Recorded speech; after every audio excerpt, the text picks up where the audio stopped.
샬롬 할렐루야. 고린도후서 10장 3절에서 6절이요.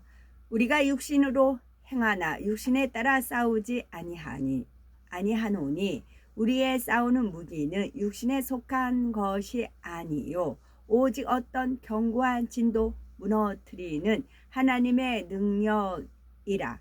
모든 이론을 무너뜨리며 하나님 아는 것을 대적하여 높아진 것을 다 무너뜨리고 모든 생각을 사로잡아 그리스도에게 복종하게 하니 너희의 복종이 온전하게 될 때에 모든 복종하지 않는 것을 벌하려고 준비하는 중에 있노라. 아멘. 2차 영혼육 6번째, 일상생활에서 겪을 수 있는 비진리에 속한 혼의 작용 살펴봅니다. 세상 사람들도 종종 세상 만사가 다 생각하기 나름이라는 말을 합니다. 같은 일이라도 긍정적으로 생각하면 좋은 결과를 낳기가 쉽고 부정적으로 생각하면 좋지 못한 결과를 낳게 되기 때문이지요. 영적으로도 더욱 그렇습니다. 비진리에 속한 혼의 작용으로 육의 생각을 하느냐 아니면 진리에 속한 혼의 작용으로 영의 생각을 하느냐에 따라서 인생이 달라지며 인생을 마친 후에 결과도 크게 달라집니다. 곧 영의 사람이 되어서 하나님께 큰 영광을 받을 것인가, 그렇지 못할 것인가, 심지어는 천국에 갈 것인가, 지옥에 갈 것인가가 결정되지요. 말씀을 통해 자신은 어떠한 혼의 작용을 하는지 잘 점검해 보면서 그러면 삶 속에서 흔히 볼 수 있는 비진리에 속한 혼의 작용들을 대표적으로 몇 가지만 살펴봅니다.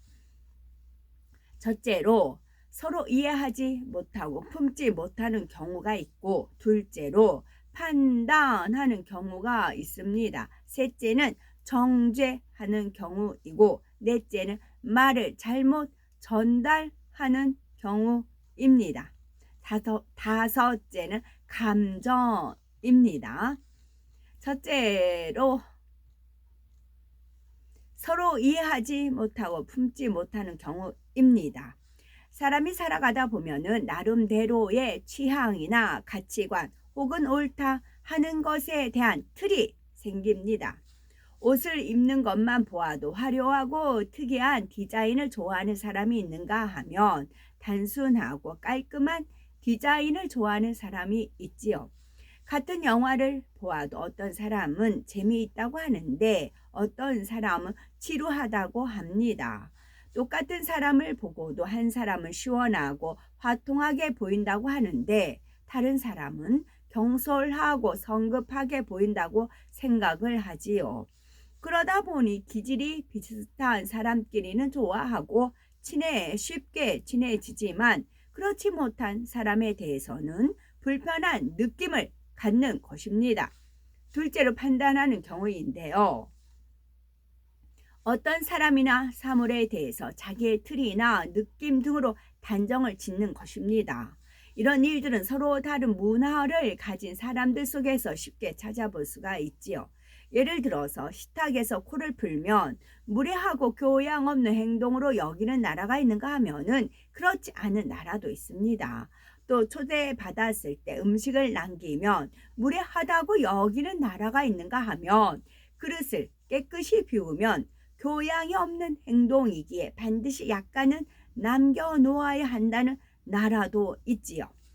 지역과 문화뿐만이 아니라 시대에 따라서도 기준은 크게 차이가 납니다. 예를 들면 한때 유행했던 옷 스타일이 유행이 바뀌면 촌스럽게 여겨지기도 하며 세월이 지나면 다시 이전의 유행으로 돌아가기도 하지요. 그러니 때와 장소에 따라서 달라지는 기준에 맞추어 판단해서는 아니 됩니다. 또한 자신의 생각과 느낌에 맞추어서 상대의 의도나 행동을 판단해 버리는 경우가 많지요. 거짓말을 잘하는 사람은 상대도 거짓말을 한다고 판단하기가 쉬우며 남의 허물을 말하기 좋아하는 사람은 다른 사람들이 작은 소리로 말하는 것을 보고 내 허물을 말하고 있나 보다 하면서 판단하기도 쉽습니다. 동문서답 또 판단으로 인해서 나오는 경우가 많지요. 한 예를 들면 지각을 자주 하는 사람에게 오늘 아침에는 사무실에 몇 시에 왔느냐라고 묻는다면 대답하는 사람은 기분이 나빠하면서 나 오늘은 지각 안 했어 하는 것입니다. 단지 몇 시에 왔는지를 물었는데 저 사람이 내가 또 지각한 줄 알고 있구나 이렇게 판단하고 엉뚱한 대답을 한 것이지요. 이렇게 사람들은 일상생활이나 교회 안에서도 많은 판단을 하며 살아가면서도 자신의 잘못을 깨닫지 못하고 때로는 안 봐도 뻔하다, 척하면 안다 라는 말까지 하지요. 그러나 사람의 지식에는 한계가 있습니다. 친히 보고 들은 것이라 해도 속사정까지는 알 수 없는 경우가 많은데 보지 않고 듣지 않은 일을 나름대로 추측하며 사람의 마음을 판단한다면 이는 너무나 잘못된 일이지요. 오직 중심을 보시는 하나님만이 모든 것을 알고 판단하실 수 있다는 사실을 명심해야 합니다. 셋째로 정죄하는 경우인데요. 자신의 생각에 맞춰서 상대를 판단할 뿐만이 아니라 더 나아가 정죄까지 내리는 것입니다. 예를 들어서 눈이 나빠서 알아보지 못하고 지나가는 사람에 대해서 눈이 마주치고도 왜 인사하지 않을까 하고 판단만 하는 것이 아니라 저 사람은 너무 교만해서 아나무인이야 하고 정죄를 내리는 사람도 있지요. 이처럼 상대를 판단 정죄할 때 이미 그는 하나님처럼 교만해진 것이고 이로 인해서 하나님 앞에서 스스로가 정죄받게 되는 것입니다. 더구나 세상 사람들은 영적인 일들을 들으면 자신의 지식과 틀 속에서 이해하지 못함으로 판단 정죄가 나옵니다. 예를 들어 병원에서도 고치지 못한 병을 기도받고 치료받았다는 간증을 하면 설마 기도만 받고 어떻게 병이 치료되나 약도 먹으면서 기도받아야겠지 하거나 기분상 나아졌다고 착각하는 것이겠지 하고 판단을 하지요.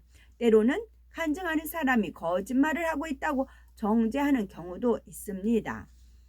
또한 하나님의 능력으로 홍해가 갈라지고 해와 달의 운행이 멈추었다거나 쓴물이 단물로 변하는 성경상의 기적들에 대해서도 거짓으로 지어냈다고 정죄합니다.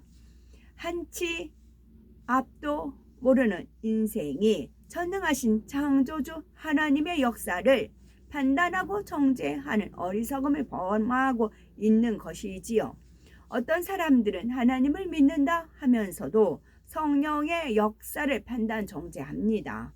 예를 들면 환상을 보았다거나 계시를 받았다 하면 잘못되었다, 신비주의다 하지요. 이런 일들은 분명히 성경에도 기록된 하나님의 역사인데 자기 나름대로 만들어 온 신앙의 틀 속에서 성령의 역사를 정죄하는 것입니다. 심지어 자신의 기준에 맞추어서 하나님까지도 감히 판단 정죄합니다. 예를 들어서 선악과를 두신 섭리에 대해 모르면서 아담으로 하여금 선악과를 먹고 범죄하여 고통받게 하셨으니 나쁜 하나님이라고 하는 겁니다. 이런 것들은 하나님 앞에 큰 죄의 담이 되고 자칫하며 성령 해방 모두 거역의 죄를 범하여서 회개할 기회조차 얻지 못할 수도 있음을 알아야 하겠지요. 넷째는 말을 잘못 전달하는 경우가 있습니다. 실생활에서 말을 잘못 전달하는 경우는 많습니다. 주변이 시끄럽고 소리가 잘 안 들려서 원래 내용과 다르게 듣고 전달하는 경우도 있겠지만 문제는 내용을 잘 들었는데도 자신의 생각과 느낌을 섞어서 변질시키는 것입니다. 사실 들은 내용을 문자 그대로 전달한다고 해도 표정과 소리의 크기 등으로 인해서 전해지는 의미는 달라지기도 합니다. 예를 들어서 똑같이 야라고 상대를 불렀다 해도 작고 친근한 목소리로 야 하는 것과 거칠고 성난 목소리로 야 하는 것은 전혀 다르지요. 하물며 상대의 말이나 표현을 그대로 옮기지 못하고 자신의 표현으로 바꾸어 전하면 원래의 의미와 달라져 버립니다. 성경에도 이런 일이 기록되어 있지요. 요한복음 21장에 보면 부활하신 예수님께서 베드로가 앞으로 순교할 것을 알려주십니다. 이때 베드로가 요한에 대해서 여쭙자 예수님께서는 내가 올 때까지 그를 머물게 하고자 할지라도 네게 무슨 상관이냐, 너는 나를 따르라 하시지요. 곧 주님께서 재림하실 때까지 요한이 죽지 않는다 해도 베드로가 상관할 일이 아니라는 말씀인데, 제자들은 예수님께서 그가 죽지 않겠다라고 말씀하셨다고 엉뚱하게 전하지요. 이런 예들은 일상생활 속에서도 많이 찾아볼 수가 있습니다. 원래의 내용에서 과장하거나 축소하기도 하고 심할 때는 전혀 엉뚱한 말로 바꿔 전하는 것입니다. 그런 게 아닐까 하는 말이나 그렇다더라도 그런 게 아닐까 하는 말이 그렇다더라로 바뀌고 그럴 수도 있다가 그럴 예정이다, 그럴 수도 있다, 그럴 예정이다 하는 말이 그렇게 정해졌다라고 전달되기도 하지요. 세상에는 말을 정확히 전달하는 사람보다는 그렇지 못한 사람이 더 많고, 또 말을 잘못 전했다 해도 웃고 넘어갈 수 있는 경우도 많습니다. 그런데 단순히 말을 잘못 전하는 것 자체가 문제가 아니라 그 순간 마음에 있는 어떤 비진리와 연관되어 잘못된 혼의 작용이 이루어진다는 것을 알아야 합니다. 마음의 진실을 이루면 자기 생각에 의해서 사실을 왜곡하지 않습니다. 자기 유익을 구하는 마음, 대충대충 넘어가려는 마음, 조급하게 판단하는 마음이나 남의 말하기 좋아하는 마음들이 없어질수록 말의 의미나 실제 상황을 정확하게 전달할 수가 있는 것이지요.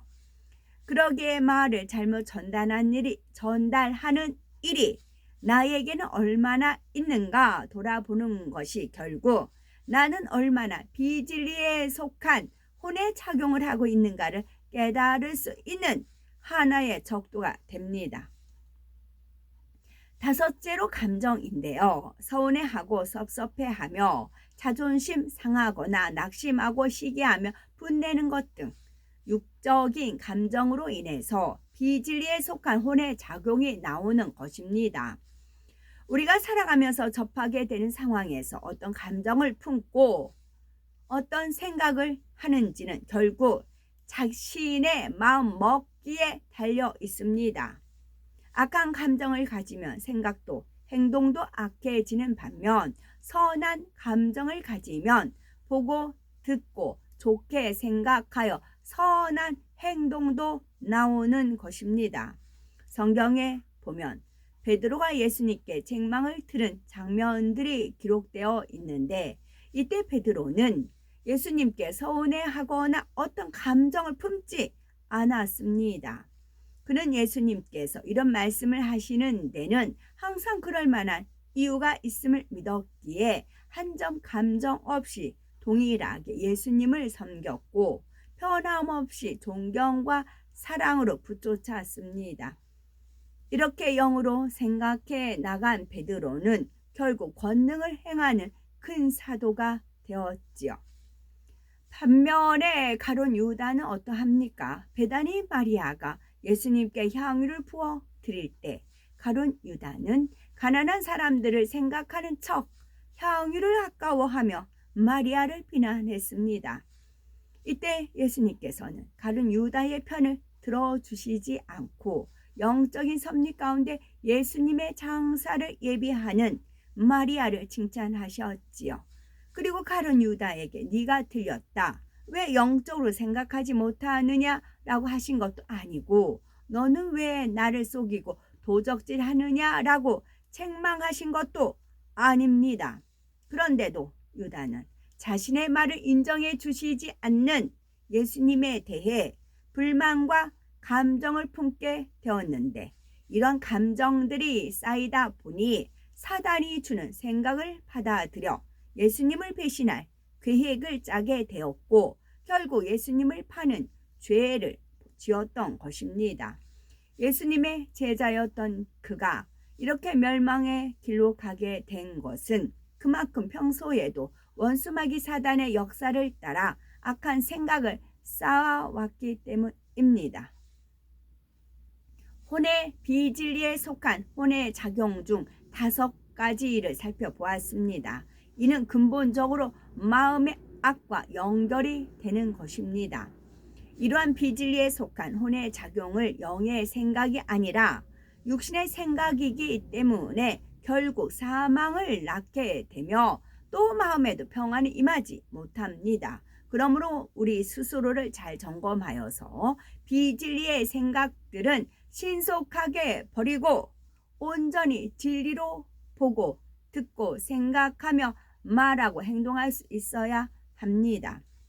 내가 하나님 앞에 서 있으면 선한 생각을 하시면 되는 겁니다.